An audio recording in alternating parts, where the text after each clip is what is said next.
അസ്സലാമു അലൈക്കും dear friends. ഇന്നത്തെ നമ്മുടെ റെസിപ്പി അധികം ചേരുവകളൊന്നുമില്ലാതെ പെട്ടെന്ന് തയ്യാറാക്കി എടുക്കാൻ പറ്റുന്ന അടിപൊളി ടേസ്റ്റിലുള്ള ഓണം സദ്യ സ്പെഷ്യൽ കുറുക്ക് കാളനാണ്. നമ്മുടെ ഈ വീഡിയോ കണ്ടുകൊണ്ടിരിക്കുന്ന സമയത്ത് നിങ്ങൾക്ക് ഇഷ്ടപ്പെടുകയാണെങ്കിൽ ഒന്ന് ലൈക്ക് ചെയ്തേക്കണേ. അതുപോലെ തന്നെ നമ്മുടെ ഈ ചാനൽ ആദ്യമായിട്ട് കാണുന്നവരും ഇതുവരെയും സബ്സ്ക്രൈബ് ചെയ്യാത്തവരും പ്ലീസ് ഒന്ന് സബ്സ്ക്രൈബ് ചെയ്തേക്കണേ. ഞാനിടുന്ന വീഡിയോസ് ഉടനടി കിട്ടുന്നതിനായി സബ്സ്ക്രൈബ് ബട്ടന്റെ തൊട്ടടുത്ത് കാണുന്ന ബെല്ലൈക്കൺ കൂടി ക്ലിക്ക് ചെയ്തിട്ട് ഓൾ എന്ന ഓപ്ഷൻ എനേബിൾ ചെയ്യാനും മറക്കല്ലേ. ആദ്യം തന്നെ ഫ്ലെയിം ഓണാക്കി ഒരു പാത്രത്തിൽ 250 ml കപ്പിന് ഒരു കപ്പ് ചേന ഇട്ട് കൊടുക്കാം. ചേനയുടെ പുറത്തുള്ള തൊലി മാറ്റി കഴുകി വൃത്തിയാക്കിയിട്ട് ഇതുപോലെ കുറച്ച് വലുപ്പത്തിലുള്ള കഷ്ണങ്ങളാക്കി കട്ട് ചെയ്തെടുത്തിട്ടുള്ളതാണ്. ഇനി ഇതിലേക്ക് ഒരു കപ്പ് നേന്ത്രക്കായും കൂടി ഇട്ട് കൊടുക്കാം. അതും 250 ml കപ്പിന് ഒരു കപ്പ് നേന്ത്രക്കായാണ് എടുത്തിട്ടുള്ളത്. ചേന കട്ട് ചെയ്തെടുത്തതുപോലെ തന്നെ കുറച്ച് വലുപ്പത്തിലാണ് കട്ട് ചെയ്തെടുക്കേണ്ടത്. നേന്ത്രക്കായുടെ പുറത്തെ തൊലി ചെറുതായിട്ട് മാറ്റിയിട്ട് കറ പോകാനായി 5 മിനിറ്റ് വെള്ളത്തിൽ ഇട്ട് വെച്ചിട്ട് വേണം എടുക്കാൻ. അല്ല എങ്കിൽ കറ പോകാൻ കഞ്ഞിവെള്ളത്തിൽ ഇട്ട് വെച്ചാലും മതി. എന്നിട്ട് വേണം ഇത് കഴുകി വൃത്തിയാക്കി എടുക്കാൻ. ഇനി ഇതിലേക്ക് ആവശ്യത്തിനുള്ള ഉപ്പിട്ട് കൊടുക്കാം. ഞാനിപ്പോ 1/4 ടീസ്പൂൺ ഉപ്പാണ് ഇട്ട് കൊടുക്കുന്നത്. ഉപ്പ് കുറവാണെങ്കിൽ ലാസ്റ്റ് ചേർത്ത് കൊടുത്താൽ മതി. ഇനി 1 ടീസ്പൂൺ തരിതരിപ്പായിട്ട് പൊടിച്ച കുരുമുളക് പൊടി ഇട്ട് കൊടുക്കാം. തരിതരിപ്പായിട്ട് പൊടിച്ച കുരുമുളക് പൊടി ഇല്ലാന്നുണ്ടെങ്കിൽ 1 ടീസ്പൂൺ കുരുമുളക് പൊടി ഇട്ട് കൊടുത്താലും മതി. ഇനി 1/2 ടീസ്പൂൺ മഞ്ഞൾപ്പൊടിയും 1/2 ടീസ്പൂൺ മുളക് പൊടിയും കൂടി ചേർത്ത് കൊടുക്കാം. ഇനി ഇതിലേക്ക് 1/2 കപ്പ് വെള്ളം ഒഴിച്ചു കൊടുക്കാം. 250 ml കപ്പിന് 1/2 കപ്പ് വെള്ളമാണ് ഒഴിച്ചു കൊടുക്കുന്നത്. ഇനി എല്ലാം ഒന്ന് ഇളക്കി കൊടുക്കാം.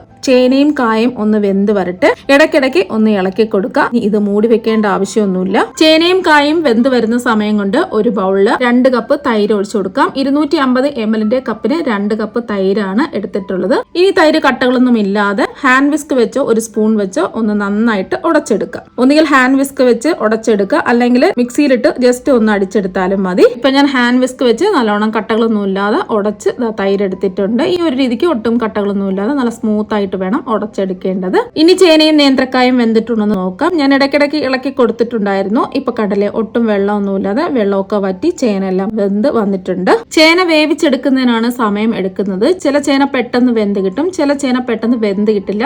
ചേന വേവിക്കുന്നതിനനുസരിച്ച് വെള്ളം ഒഴിക്കുക. ഞാനിപ്പോ 1/2 കപ്പ് വെള്ളമാണ് ചേനയും കായും വേവിച്ചെടുക്കാൻ വേണ്ടി എടുത്തിട്ടുള്ളത്. കറക്റ്റ് പാകത്തിന് വെന്ത് കിട്ടിയിട്ടുണ്ട്. അഥവാ നിങ്ങൾക്ക് ചേന വെന്ത് കിട്ടിയിട്ടില്ല എന്നുണ്ടെങ്കിൽ 1/2 കപ്പ് വെള്ളവും കൂടി ഒഴിച്ചു കൊടുത്ത് ഫ്ലെയിം കുറച്ച് വെച്ച് വേവിച്ചെടുക്കാം. ഇനി ഒന്ന് ഇളക്കി കൊടുക്കാം. ഇനി ഇതിലേക്ക് 1 ടീസ്പൂൺ നെയ്യ് ഒഴിച്ചു കൊടുക്കാം. നെയ്യ് ചേർത്ത് കൊടുക്കുമ്പോൾ നല്ലൊരു ടേസ്റ്റ് കിട്ടും. നെയ്യും കൂടി ചേർത്ത് നല്ലതുപോലെ ഒന്ന് വരട്ടി ഇതുപോലെ എടുക്കുക. ഇനി ഫ്ലെയിം കുറച്ച് വെക്കുക. നമ്മൾ ഉടച്ചെടുത്ത തൈര് ഇതിലേക്ക് ഒഴിച്ചു കൊടുക്കാം. ഇനി ഇതൊന്ന് ഇളക്കി കൊടുക്കാം. ഇനി ഇത് വറ്റി 1 കപ്പായിട്ട് മാറണം. അതുവരെ ഇടയ്ക്കിടയ്ക്ക് ഒന്ന് ഇളക്കി കൊടുക്കാം. ഈ സമയം കൊണ്ട് ഒരു മിക്സിയുടെ ചെറിയ ജാറിൽ 1/2 കപ്പ് തേങ്ങ ഇട്ട് കൊടുക്കാം. 250 ml കപ്പിന് 1/2 കപ്പ് തേങ്ങയാണ് എടുത്തിട്ടുള്ളത്. ഇനി ഇതിലേക്ക് 1/4 ടീസ്പൂൺ ചെറിയ ജീരകവും 3 പച്ചമുളകും കൂടി ഇട്ട് കൊടുക്കാം. എരിവുള്ള പച്ചമുളക് ആണെന്നുണ്ടെങ്കിൽ 2 പച്ചമുളക് എടുത്താൽ മതി. പെട്ടെന്ന് അരഞ്ഞു കിട്ടുന്നതിന് വേണ്ടിയിട്ട് മുളക് ചെറിയ പീസുകളായിട്ട് കട്ട് ചെയ്ത് വേണം ജാറിലേക്ക് ഇട്ട് കൊടുക്കാൻ. ഇനി ഇതിലേക്ക് 3-4 ഇതിൽ കറിവേപ്പിലയും കൂടി ഇട്ട് കൊടുത്ത് അരച്ചെടുക്കാൻ ആവശ്യത്തിനുള്ള വെള്ളവും കൂടി ഒഴിച്ചു കൊടുക്കാം. ഞാനിപ്പോ ഇതിലേക്ക് 1/2 കപ്പ് വെള്ളമാണ് ഒഴിച്ചു കൊടുക്കുന്നത്. ഇനി ഇതൊന്ന് അരച്ചെടുക്കാം. ഇപ്പൊ അരച്ചെടുത്തിട്ടുണ്ട്.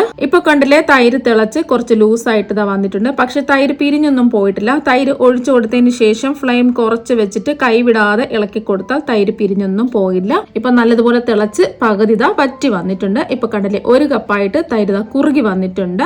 ഇനി ഇതിലേക്ക് അരച്ച് വെച്ച അരപ്പ് ഇട്ട് കൊടുക്കാം. ഫ്ലെയിം കുറച്ച് തന്നെ വെക്കുക. ഈ തേങ്ങയുടെ പച്ച ചുവയെല്ലാം മാറി കുറച്ചും കൂടി ഒന്ന് വറ്റി കിട്ടണം. നമ്മൾ ഇലയിൽ വെച്ചാൽ വെച്ചിടത്ത് തന്നെ ഇരിക്കണം. ആ ഒരു പരുവത്തിന് വേണം ഇത് വറ്റിച്ചെടുക്കാൻ. ഇപ്പൊ എല്ലാം ഒന്ന് വറ്റി വന്നിട്ടുണ്ട്. ഇപ്പൊ ഒരു 5 മിനിറ്റ് ആയിട്ടുണ്ട്. ഇത് ചൂട് മാറുമ്പോൾ കുറച്ചും കൂടെ ഒന്ന് കുറുകി കിട്ടും. ഈ സമയത്ത് ഉപ്പുണ്ടോ എന്ന് ടേസ്റ്റ് ചെയ്ത് നോക്കുക. ഉപ്പ് കുറവാണെന്നുണ്ടെങ്കിൽ ആവശ്യത്തിനുള്ള ഉപ്പ് ചേർത്ത് കൊടുക്കുക. ഇനി ഫ്ലെയിം ഓഫ് ആക്കാം. ഇനി ഇതിൽ 1/4 ടീസ്പൂൺ വറുത്ത് പൊടിച്ച ഉലുവാപ്പൊടി ഇട്ട് കൊടുക്കുക. ഇനി ഇതൊന്ന് താളിച്ചൊഴിക്കുന്നതിന് വേണ്ടിയിട്ട് 1 ടേബിൾ സ്പൂൺ എണ്ണ ഒരു പാത്രത്തിലേക്ക് ഒഴിച്ചു കൊടുക്കുക. ഞാനിപ്പോൾ ഇതിലേക്ക് വെളിച്ചെണ്ണയാണ് ഒഴിച്ചു കൊടുത്തിട്ടുള്ളത്. വെളിച്ചെണ്ണ ഉണ്ടെങ്കിൽ വെളിച്ചെണ്ണ തന്നെ എടുക്കുക. വെളിച്ചെണ്ണ ഇല്ല എങ്കിൽ നല്ലെണ്ണയോ അല്ലെങ്കിൽ മറ്റേതെങ്കിലും എണ്ണയോ എടുക്കാവുന്നതാണ്. ഫ്ലെയിം കുറച്ച് വെക്കുക. എണ്ണ നല്ലവണ്ണം ഒന്ന് ചൂടാവട്ടെ. ഇപ്പൊ എണ്ണ ഒന്ന് ചൂടായിട്ടുണ്ട്. ഇതിലേക്ക് 1 ടീസ്പൂൺ കടുകിട്ട് ഒന്ന് പൊട്ടിച്ചെടുക്കാം.